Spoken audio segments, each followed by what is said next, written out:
You are entering the insurance zone. Welcome back to another episode of The Insurance Zone with Dennis and Justin. And we're going to talk about escaped fuel and escaped fuel remediation coverage on your policy. Absolutely. It's something people don't really think about. But 24% of the households in Massachusetts use oil heat. And that oil is in a tank. And that tank is usually in the basement.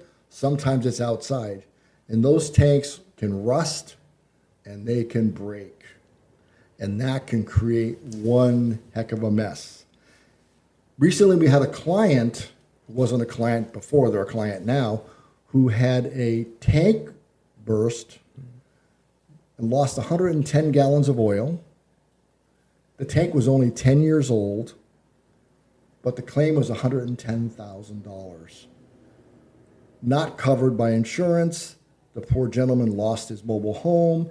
The mobile park where the trailer was ended up having to borrow money to pay the claim. It's not a great experience. Something like that goes wrong. If it's more than 10 gallons of fuel, you're going to get Conservation Committee involved, the EPA involved, engineers involved, all kinds of things. To bring it closer to home, last month, June 27th, I was with an insurance inspector at my mother's old house in Brimfield. It's a house my brother lives in now.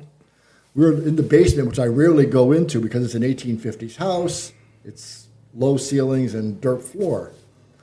We're looking around, we're taking pictures. He asked me how old the oil tank was, and I said, I really don't know. And it had a little rust on it, so I thought, you know what? I'm just going to replace it. Right there on the spot, I called my HVAC guy and said, I want a new Roth tank, which are the aluminum tanks with the bladders inside. Much safer. To make a long story short, he goes there 3 weeks later to replace the tank, to cut the old tank out, and the tank was leaking. To make matters worse, we had a lot of rain, and the cellar had slightly flooded, and we have a sump pump, which now pumped the oil out of the house into the little stream next door. Uh-oh. Fortunately, it was only about, we think, 10, 12 gallons. Could have been a lot worse. But that sparked, having to call the fire department, having to call the EPA, Department of Public Works, having to call an engineering firm to bring them in, and just the emotional turmoil of all the things. How much is this going to cost? How far did the oil travel? Fortunately for us, not more than 30 or 40 feet. It could have been much worse. But we're still not done with it. It's been 10 days now, and we're still dealing with the smell in the house. We still have to finish cleaning up the cellar. We have to have all of the old dirt hauled away.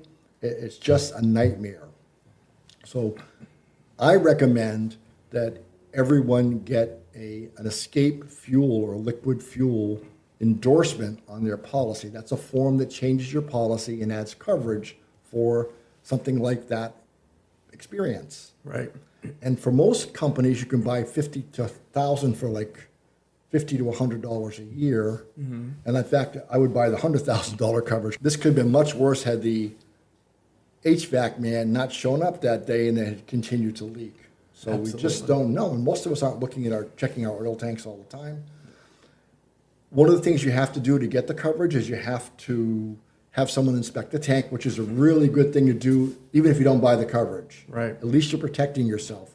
One of the lucky things for us was 20 days before this happened, our insurance inspector was actually in the basement taking pictures of the tank. There was no leaks. Mm. So that proved that there was a minimal amount of leakage, but it can be a nightmare. So escape fuel remediation coverage, an important endorsement to have on your homeowner's policy. Home or renters, or if you're a landlord, your dwelling fire policy. Now, commercial is a totally different deal. And the commercial pollution exclusion on every commercial liability policy is the longest exclusion on the policy. It's exclusion F, and it's horrible.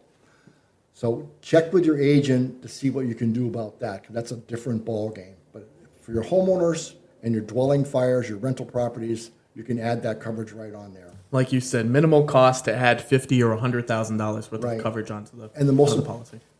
And the most important thing is you get that inspection so you know what you need to do. Right. But it's just so much easier and cheaper to pay for the inspection and pay for a new tank than have all these people intruding on your life and making your life miserable and costing you a lot of money. Absolutely. Absolutely. So escape fuel remediation coverage, something that you need on your policy. Absolutely. That's another episode of The Insurance Zone with Dennis and Justin.